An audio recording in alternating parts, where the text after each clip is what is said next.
Hi, ഇത് 2018 model വണ്ടി. നിങ്ങൾക്ക് ഒരിടത്തും കിട്ടാത്ത വിലയ്ക്ക് ഈ വണ്ടി നിങ്ങൾക്ക് സ്വന്തമാക്കാം. തട്ടുമുട്ട അപകടമൊന്നുമില്ല, തുരുമ്പിൻ്റെ ഒരു അംശം പോലും ആരും കാണണ്ട. പിന്നെ ഈ വണ്ടിയുടെ പ്രത്യേകത എന്ന് പറഞ്ഞു കഴിഞ്ഞാൽ ഇത് ഇങ്ങനെ ആക്കി കഴിഞ്ഞാൽ ഡോർ തുറക്കാം. പിന്നെ കണ്ണാടിയുണ്ട്, കാരിയറുണ്ട്, ലൈറ്റുണ്ട്. നമുക്ക് വണ്ടി കൊടുക്കുമ്പോൾ കാരിയർ ഉൾപ്പെടെ കൊടുക്കാം. തട്ടുമുട്ട അപകടമൊന്നുമില്ല. ഫ്രണ്ട് ടയർ നല്ല കണ്ടീഷൻ ടയറാണ്. ബാക്ക് ടയർ അത് നിങ്ങൾ പൈസ കൊടുത്ത് മാറിക്കൊള്ളണം. പിന്നെ ഈ വണ്ടിക്കാണെങ്കിൽ സ്റ്റീയറിംഗ് അങ്ങോട്ടും ഇങ്ങോട്ട് തിരിച്ചു കഴിഞ്ഞാൽ വീൽ അങ്ങോട്ടും ഇങ്ങോട്ടും കറങ്ങും. പിന്നെ പോപ്പോ ഹോൺ ഉൾപ്പെടെ നമുക്ക് കൊടുക്കാം. പിന്നെ ഈ വണ്ടി നമുക്ക് വളരെ ലാഭത്തിന് തന്നെ കൊടുത്തേക്കാം. പിന്നെ ഹെഡ് ലൈറ്റൊക്കെ സ്വിച്ച് ഇട്ടാൽ ഹെഡ് ലൈറ്റ് കത്തും. അപ്പോൾ നമ്മൾ ചേട്ടൻ പറഞ്ഞ കണക്ക് തന്നെ വണ്ടിയുടെ കാര്യം നോക്കുകയാണെങ്കിൽ ഡീസൻറ്റ് വണ്ടിയാണ്. തട്ടോ മുട്ടോ കാര്യങ്ങളോ ഒന്നുമില്ല. അത് കണക്ക് വണ്ടിയിൽ വൈപ്പറും കാര്യങ്ങളൊക്കെ ഉണ്ട്. അത് കണക്ക് തന്നെ ഈ ഒരു ഡോറിൻ്റെ പ്രത്യേകിച്ച് ഇതാ ഇങ്ങനെ പിടിക്കുമ്പം ഈ ഡോർ ഇങ്ങനെ തുറന്നു വരും എന്നുള്ളതാണ്. പിന്നെ ഹോണിൻ്റെ കാര്യമൊക്കെ ഉണ്ടല്ലോ, അത് കണക്ക് കാരിയർ, ഇതാ ഈ ലൈറ്റ്, എല്ലാ സാധനവും കൂടി ഉൾപ്പെടെയാണ് ദുനിയാവിൽ കിട്ടാത്ത റേറ്റിൽ നിങ്ങൾക്ക് ഈ ഒരു വണ്ടി അവർ തരാൻ പോണത്. അപ്പോൾ ഇങ്ങനത്തെ കാര്യങ്ങളൊക്കെ പറഞ്ഞ് വീഡിയോ ഇടുന്നതിന് മുമ്പായിട്ട് പ്രിയപ്പെട്ട അതായത് സെക്കൻഡ് ഹാൻഡ് വണ്ടികളുടെയൊക്കെ സെല്ലിങ്ങിൻ്റെ വീഡിയോസൊക്കെ ഇടുന്നൊരു പ്രത്യേകിച്ച് ശ്രദ്ധിക്കാനുള്ള കാര്യം വെച്ചാൽ നിങ്ങൾ നിങ്ങളുടേതായ രീതിയിൽ വാഹനങ്ങളെയൊക്കെ ഇൻസ്പെക്ട് ചെയ്യാൻ ഒന്ന് പഠിച്ചിരിക്കുക. നിങ്ങളെ വീഡിയോസും കാര്യങ്ങളൊക്കെ കണ്ടിട്ട് ഞാനീ പറയുന്നത് വെച്ചാൽ നമ്മൾ ഈ യൂസ്ഡ് കാർ ഷോറൂമുകളിലൊക്കെ പോയി വീഡിയോസ് ഇടുന്ന ആൾക്കാരെ കുറിച്ചാണ്. അപ്പം ധാരാളമായിട്ട് ഒരുപാട് പേര് ഈ ഒരു മേഖലയിലോട്ട് ഇറങ്ങുന്നുണ്ട്. നിങ്ങൾ ചെയ്യുന്ന നല്ലൊരു കാര്യമാണ്. കാര്യം വെച്ചാൽ മറ്റുള്ളവർക്ക് വാഹനങ്ങളെ എവിടെ നിന്നൊക്കെ വാങ്ങിക്കാൻ പറ്റും, എത്ര രൂപയാവും എന്നൊക്കെയുള്ളൊരു ധാരണ നൽകിയാണ്. പക്ഷേ നിങ്ങൾക്കൊരു ഉത്തരവാദിത്തം വേണം. കാര്യം വെച്ചാൽ വാഹനങ്ങളുമായിട്ട് ബന്ധപ്പെട്ട് ധാരാളം, അതായത് സെക്കൻഡ് ഹാൻഡ് വണ്ടിയൊക്കെ എടുത്ത് ധാരാളം പേര് നമ്മളെ അടുത്ത് വരുന്നുണ്ട്. കാരണം എന്ന് വെച്ചാൽ അവർ നിങ്ങളെ കണക്കുള്ള ഇൻഫ്ലുവൻസർമാരെ കണ്ടിട്ടാണ് പലപ്പോഴും വണ്ടി എടുക്കുന്നത്. അതായത് നിങ്ങളുടെ അടുത്തുള്ള ഇഷ്ടവും കാര്യങ്ങളും അല്ലെങ്കിൽ നിങ്ങളുടെ അടുത്തുള്ള വിശ്വാസം കൊണ്ടായിരിക്കും ഒരുപക്ഷെ ഒരു വണ്ടി അവർ എടുക്കുന്നത്. അപ്പോൾ ചിലപ്പോൾ നിങ്ങൾ പറയുന്നത് കേട്ടിട്ട് വണ്ടി നല്ലതാണെന്ന് പറയുന്നത് കേട്ടിട്ട് ആ വണ്ടി ചെക്ക് ചെയ്യാൻ പോലും നിൽക്കാറില്ല.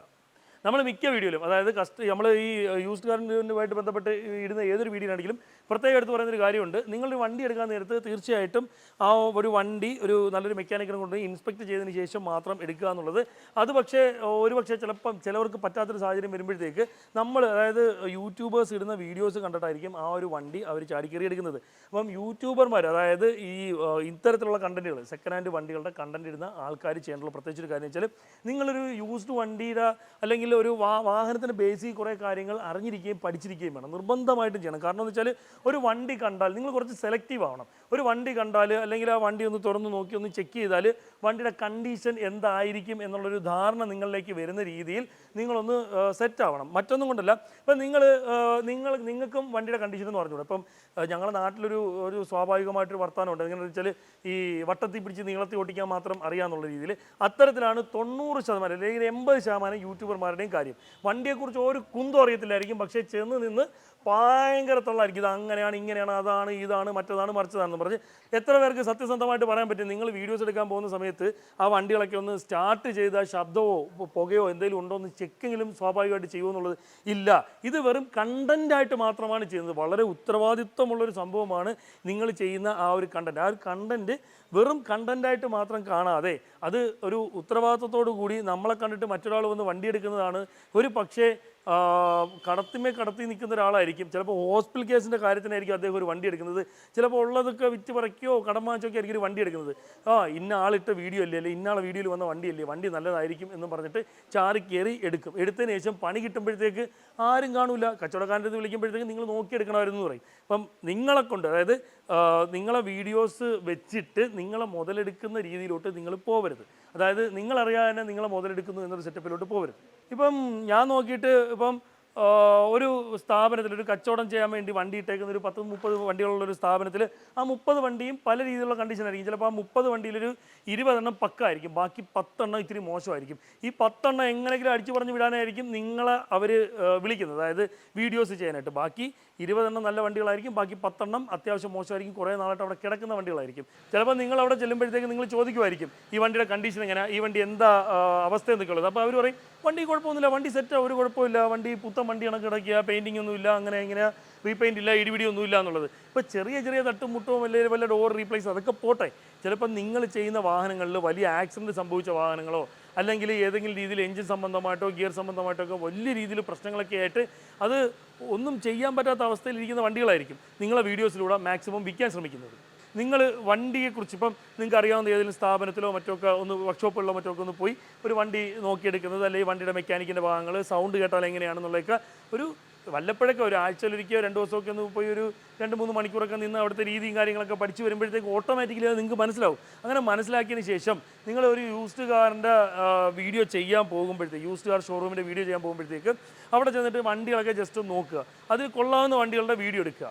ആ വണ്ടികളുടെ വീഡിയോ മാത്രം നിങ്ങൾ കാണിക്കുക. അങ്ങനെ വരുമ്പോഴത്തേക്ക് വണ്ടി എടുക്കാൻ വരുന്നവർക്കും വലിയ ബുദ്ധിമുട്ടോ കാര്യങ്ങളോ കാണത്തില്ല. അതായത് നിങ്ങളെ വീഡിയോസും കാര്യങ്ങളൊക്കെ കണ്ടിട്ട് വണ്ടി എടുക്കാൻ വരുന്നവർക്ക് വലിയ ബുദ്ധിമുട്ടും കാര്യങ്ങളും കാണത്തില്ല. അതുപോലെ തന്നെ ഈ വിൽക്കുന്ന ആൾക്കും വലിയ രീതിയിലുള്ള പ്രശ്നങ്ങളില്ല, നിങ്ങൾക്കും വിഷയമില്ല. ഞാൻ ഇഷ്ടംപോലെ സ്ഥലങ്ങളിൽ വണ്ടികൾ നോക്കാൻ ഇഷ്ടംപോലെ എടുത്ത് പോയിട്ടുണ്ട്. ഇഷ്ടംപോലെ എടുത്ത് പല ജില്ലകളിൽ പല സ്ഥലങ്ങളിലായിട്ട് ഇഷ്ടംപോലെ പോയിട്ടുണ്ട്. പലരും വീഡിയോസൊക്കെ റെഫർ ചെയ്യും. അതായത് ഇന്ന ആളുടെ വീഡിയോ കണ്ടിട്ടാണ് ബ്രോ എന്നൊക്കെ പറഞ്ഞ് ആ വീഡിയോ ഒക്കെ നമുക്ക് റെഫർ ചെയ്യും. ആ വീഡിയോ ഞാൻ എടുത്ത് വെച്ച് നോക്കിയിട്ട് നമുക്ക് പോയി നോക്കാം എന്നൊക്കെ പറയും. പക്ഷേ ഈ വീഡിയോ ചെയ്യുന്ന ആൾക്ക് ഒരു ഉത്തരവാദിത്തം വേണ്ടേ, ആ വണ്ടി എന്താണ്, ഏതാണ്, എങ്ങനത്തെ കണ്ടീഷനാണെന്നുള്ളത് പറയാനായിട്ട്. ഞാൻ ഒരു സമയത്ത് കോഴിക്കോട് ജില്ലയിൽ ഒരിടത്തൊരു വണ്ടി നോക്കാൻ പോയി. ആ വണ്ടിയുടെ വീഡിയോ എനിക്ക് ആദ്യമേ അയച്ചു തന്നപ്പോഴത്തേക്ക് ആ ഒരു വണ്ടി, അത് i20 ആണേ, ആ ഒരു വണ്ടി ഭയങ്കര സൂപ്പർ വണ്ടിയാണ്, എൻജിൻ സൈഡൊക്കെ പക്കാണ്, വണ്ടിയിൽ റീപെയിൻറ്റ് പോലും ഇല്ല എന്നുള്ള രീതിയിലൊക്കെ ആയിരുന്നു വീഡിയോയും കാര്യങ്ങളൊക്കെ കിടന്നത്. ഞാൻ അവിടെ ചെന്ന് നോക്കിയപ്പോൾ മൊത്തം പോയിൻറ്റ് സ്ക്രൂ അടിച്ചേറ്റി വെച്ച് റീപെയിൻ്റൊക്കെ ചെയ്തൊരു പരുവാക്കി. അത് കണക്കന്നെ എൻജിൻ സൈഡ് പോട്ടപ്പോൾ ബോഡിയുടെ കാര്യം നമുക്കിപ്പോൾ റീപെയിൻറ്റ് ചെയ്തെന്ന് പറഞ്ഞ് വിഷയങ്ങളൊന്നുമില്ല. പക്ഷേ ഈ പോയിൻറ്റ് സ്ക്രൂവും കാര്യങ്ങൾ ആ വണ്ടി കഴുകിയാണെങ്കിൽ കൈമുറിയും. ആ രീതിയിലാണ് സ്ക്രൂ അകത്തുനിന്ന് പുറത്തോട്ട് ഒക്കെയാണ് സ്ക്രൂ അടിച്ച് വെച്ചേക്കുന്നത്. അതുപോലെ തന്നെ ഈ നമ്മൾ ഈ ചണമല്ല, ഒരു വള്ളി കണക്കൊരു സംഭവം ഉണ്ടല്ലോ പെയിൻ്റൊക്കെ കിട്ടുന്ന, അതൊക്കെ വെച്ചിട്ട് ചില സാധനങ്ങളൊക്കെ കെട്ടി വെച്ചേക്കുന്നത്. അതുപോലെ വണ്ടി സെക്കൻഡ് ഹാൻഡ് പാർട്സൊക്കെ, എൻജിൻ സൈഡൊക്കെ പാർട്സുകളൊക്കെ, ഡ്രൈവിംഗ് കവർ ഉൾപ്പെടെയുള്ള സാധനങ്ങളൊക്കെ മാറിയിട്ടുണ്ട്. അതിൻ്റെ എഴുത്തും കാര്യങ്ങളൊക്കെ അത് കൃത്യമായിട്ടുണ്ട്, അറിയാൻ പറ്റും. അപ്പം അങ്ങനെ കുറേ സംഭവങ്ങൾ ഒരു തട്ടിക്കൂട്ടി സെറ്റപ്പിൽ വെച്ചേക്കുന്നൊരു വണ്ടി. നിങ്ങളെ വീഡിയോ കണ്ടിട്ട് ആ ഒരു വണ്ടി എടുക്കുന്ന ഒരാളുടെ അവസ്ഥ ഒന്ന് ആലോചിച്ച് നോക്കിയേ. ഞാൻ പറയുന്നത് ഇത്രയേ ഉള്ളൂ, സിമ്പിൾ ലോജിക്ക്. നിങ്ങൾ വണ്ടിയുടെ വീഡിയോസ് ചെയ്യണം. കാരണം വെച്ചാൽ നിങ്ങൾ ചെയ്താൽ മാത്രമേ ഈ വാഹനങ്ങൾ, ക്വാളിറ്റിയുള്ള വാഹനങ്ങൾ മറ്റുള്ളവരിലേക്ക് എത്തുള്ളൂ. അതുപോലെ തന്നെ നിർബന്ധമായും നിങ്ങൾ വണ്ടികളെക്കുറിച്ചൊന്ന് പഠിക്കുക. ഇത് ഞാൻ സീരിയസ് ആയിട്ടാണ്, ഒരു 80% ആൾക്കാർക്കും വണ്ടിയുടെ ഒരു കുന്തു അറിഞ്ഞുകൂടാ. എന്നിട്ടാണ് വണ്ടിയെക്കുറിച്ച് പോയി നിങ്ങൾ തള്ളുന്നത്. എന്തെങ്കിലുമൊക്കെ കാണാപ്പാടം പഠിച്ചിട്ടോ അല്ലെങ്കിൽ വണ്ടിയുടെ ക്യൂബിക് കപ്പാസിറ്റിയോ അല്ലെങ്കിൽ ഇതാണ് വണ്ടിക്ക് ഇപ്പം headlight, tail lamp, bonnet, door, steering, wheel, tyre, horn, ഇതൊന്നും മാത്രമല്ല ഉള്ളത്. അല്ലാതെ ഒരുപാട് സാധനങ്ങളുണ്ട്. അതൊക്കെ ഒന്ന് പഠിക്കുക. അത് മോശം കണ്ടീഷനിലായാലും എന്താണ് പ്രശ്നം എന്നുള്ളത് പഠിക്കുക. അത് കണ്ടാൽ എങ്ങനെ തിരിച്ചറിയാൻ പറ്റും എന്നുള്ളത് പഠിക്കുക. ചുമ്മാ നിങ്ങളൊരു 1-1.5 ആഴ്ച ഒന്ന് ചെറുതായിട്ടൊന്ന് മെനക്കെട്ടായിട്ട് നിങ്ങൾക്ക് പഠിക്കാൻ പറ്റും. അത് പഠിച്ചതിന് ശേഷം നിങ്ങൾ പോയി നോക്കുന്ന വണ്ടികൾ, യൂസ്ഡ് കാർ ഷോറൂമിൽ നിങ്ങളൊരു വീഡിയോ എടുക്കാൻ പോകണം. അപ്പം നിങ്ങൾ ചെക്ക് ചെയ്യുക, ആ വണ്ടികൾക്ക് ജസ്റ്റ് ഒന്ന് ഓടി ചെക്ക് ചെയ്യുക. നിങ്ങൾക്ക് മനസ്സിലാവും ഈ വണ്ടികൾ കൊള്ളാൻ തോന്നിയാണെങ്കിൽ ആ വണ്ടികൾ മാത്രം എടുക്കുക. അല്ലാതെ അവിടെ കിടക്കുന്ന എല്ലാ വണ്ടിയും സൂപ്പറാ, വന്നെടുത്തോ, നിസ്സാര വില വാരിക്കോരി കൊടുക്കുന്നത് ഇപ്പം തീർന്നു പോവുകയെ. എന്തുവാ ആട്ടോയുടെ വിലയ്ക്ക് ഇന്നോവ കാറ്, ബൈക്കിൻ്റെ വിലയ്ക്ക് ഓൾട്ടോ കാറ്, എന്തൊക്കെയാണ് എന്താ. അപ്പോൾ നിങ്ങൾ എപ്പോഴും ശ്രദ്ധിക്കാനുള്ളത്, സോഷ്യൽ മീഡിയയിൽ കാണുന്ന തള്ള് ക്വാളിറ്റി കേട്ടിട്ട് വാഹനം പോയി നോക്കി കൊള്ളാമെന്ന് പറയരുത്. എപ്പോഴും ഒരു മെക്കാനിക്കിനെ കൊണ്ടുപോയി നോക്കി വാഹനം എടുക്കാൻ ശ്രമിക്കുക. ഇപ്പോൾ ഈ വീഡിയോ കാണുമ്പോഴത്തേക്ക് പലർക്കും എൻ്റെ അടുത്ത് വിദ്വേഷം തോന്നാം, ദേഷ്യം തോന്നാം, ഒരു പക്ഷേ എന്താ പറയുക, എനിക്കെതിരെ എന്തെങ്കിലുമൊക്കെ ചെയ്യാൻ വേണമെങ്കിലും തോന്നാം. പക്ഷേ സത്യാവസ്ഥ ഇതാണ്. ഇപ്പം നമ്മളൊരു സ്ഥാപനം നടത്തിയാണ്. ഇപ്പം നമുക്കും വീഴ്ചകൾ വരും, ഇല്ലെന്നും പറയാൻ പറ്റത്തില്ല. ഇപ്പം പുള്ളിക്കാരൻ എൻ്റെ കൂടെ വണ്ടി പണിയാൻ വന്ന കമ്പനിയായത് നമ്മൾ തമ്മി. അളിയൻ്റെ വണ്ടിയിലും പണിഞ്ഞിട്ട് ഓയിൽ ലീക്കിൻ്റെ ഒക്കെ ചെയ്തിട്ട് വീണ്ടും രണ്ടാമതും ചെയ്യേണ്ടി വന്നിട്ടുണ്ട്. അതൊക്കെ സ്വാഭാവികമുണ്ട്. രണ്ടാമത് നമ്മൾ ചെയ്ത് കൊടുക്കുന്നു, നമ്മളുടെ ഉത്തരവാദിത്തം ചെയ്യുന്നു. പക്ഷേ അങ്ങനെയല്ല ഈ ഒരു യൂസ്ഡ് കാറിൻ്റെ ഒരു സംഭവം. അങ്ങനെയല്ല, ചില കാര്യങ്ങൾ അറിഞ്ഞു വെച്ചുകൊണ്ട് മനഃപൂർവ്വം തലയിലാക്കാൻ ശ്രമിക്കും. കാര്യം വെച്ചാൽ ഇവിടെ ഒരുപാട് അനുഭവങ്ങളുണ്ട്. ഒരുപാട് അനുഭവങ്ങളുണ്ട്. ഒരു പക്ഷേ കണ്ടൻ്റ് ആക്കാൻ നിൽക്കുകയാണെങ്കിൽ പലർക്കും അത് നേരിട്ടും അല്ലാതെയും അവരുടെ സ്ഥാപനത്തിനെയൊക്കെ ബാധിക്കുന്ന രീതിയിലുള്ള പ്രശ്നങ്ങളുണ്ട്. അതുപോലെ തന്നെ ഈ അടുത്ത സമയത്ത് 4.5 ലക്ഷം രൂപയ്ക്ക് വണ്ടി എടുത്തുകൊണ്ട് വന്നതാണ്. പുള്ളിക്കാരൻ ആ വണ്ടി കണ്ടിട്ടില്ല. മറ്റേ ഇൻസ്റ്റയിലുള്ള വീഡിയോ കണ്ടിട്ട്, അഡ്വാൻസിലാണ് മൊത്തം പൈസയും കൊടുത്തു. ഇൻസ്റ്റയിലുള്ള വീഡിയോ കണ്ടിട്ട്, അത് മറ്റേ കോഴിക്കോട് പുള്ളിക്കാരൻ്റെ വിഷയമല്ല ഞാൻ പറയുന്നത്, ഇത് വേറെ. ഇൻസ്റ്റയിലുള്ള വീഡിയോ കണ്ടിട്ട് ആശാൻ അവരെ വിളിച്ച് സംസാരിച്ചു. അപ്പോൾ അവരെ വിളിച്ച് സംസാരിച്ചപ്പോഴത്തേക്ക് അവരുടെ വർത്തമാനം കേട്ടപ്പോൾ ആശാൻ വീണു. അപ്പോൾ വീഡിയോസൊക്കെ അയച്ചു കൊടുത്തതെന്ന് വെച്ചാൽ അതിൻ്റെ നല്ല ഭാഗങ്ങൾ മാത്രമേ അയച്ചു കൊടുക്കുകയുള്ളൂ, മോശം ഭാഗങ്ങൾ അയച്ചു കൊടുക്കത്തില്ല. അതാണ് കോമഡി. അപ്പം ഈ ഒരു കാര്യങ്ങളൊക്കെ ഇയാൾക്ക് വിശ്വാസത്തിലെടുത്തു. അതിനുശേഷം പുള്ളിക്കാരൻ 4,50,000 4,30,000 കണ്ട് ഗൾഫിൽ നിന്നുകൊണ്ട് തന്നെ പൈസ അയച്ചു കൊടുത്തു. അപ്പം ഇവർ ഈ കച്ചവടക്കാർ ഈ വണ്ടി അവരെ വീട്ടിലെത്തിച്ചു കൊടുത്തു. സംഭവം യഥാർത്ഥത്തിൽ ആ വണ്ടിയിൽ ആട്ടപടല ഒരുപാട് വിഷയങ്ങളുണ്ട്. ഷോറൂമിൽ കൊണ്ടു ചെന്നപ്പോഴത്തേക്ക് ഷോറൂമുകാർ പോലും അത് പണിയാൻ ബുദ്ധിമുട്ട് കാണിക്കുക. അവസാനം കറങ്ങി തിരിഞ്ഞ് എൻ്റെ അടുത്ത് അത് പണി നമ്മൾ കൊടുത്തിട്ടുണ്ട്. അത് പക്ഷേ ഇനിയും കുറേ പണികൾ ബാക്കി കിടപ്പുണ്ട്. പ്രധാനപ്പെട്ട കുറേ കാര്യങ്ങൾ ചെയ്തിട്ട് ഓടിച്ച് നോക്കുന്നു പറഞ്ഞ് കൊടുത്തുവിട്ടേക്കാണ്. ആ ഭാഗങ്ങളൊക്കെ പക്കാണെങ്കിൽ ബാക്കിയുള്ള പണിയിലോട്ട് കിടക്കാമെന്നും പറഞ്ഞ് ഒരു 4 ലക്ഷം രൂപയ്ക്ക് എടുത്തിട്ട് പിന്നെ 1 ലക്ഷം രൂപയോളം പണി. അങ്ങനെയാണെങ്കിൽ 5-6 ലക്ഷം രൂപയ്ക്ക് നല്ലൊരു വണ്ടിയും എടുത്തുകൂടി. അതുകൊണ്ട് സോഷ്യൽ മീഡിയയിൽ കാണുന്ന തള്ളു കേട്ട് ഒരു കാര്യവും തീരുമാനം എടുക്കരുത്. നല്ലൊരു മെക്കാനിക്കിനെ കൺസൾട്ട് ചെയ്ത് മാത്രം വണ്ടി എടുക്കാൻ ശ്രമിക്കുക.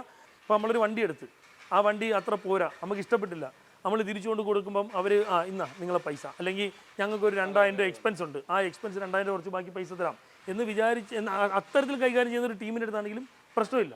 അപ്പം സൂക്ഷിച്ച് കൈകാര്യം ചെയ്യുക എന്നുള്ളത് മാത്രമാണ് നമുക്ക് പറയാനുള്ളത്. അപ്പോൾ ഇന്നത്തെ വീഡിയോ നിങ്ങൾക്കെല്ലാം പ്രയോജനപ്പെടുന്നു വിശ്വസിക്കുന്നു. നിങ്ങൾക്ക് പ്രയോജനപ്പെടുന്ന മറ്റൊരു വീഡിയോ ആയിട്ട് വരുന്നവരെ ബൈ.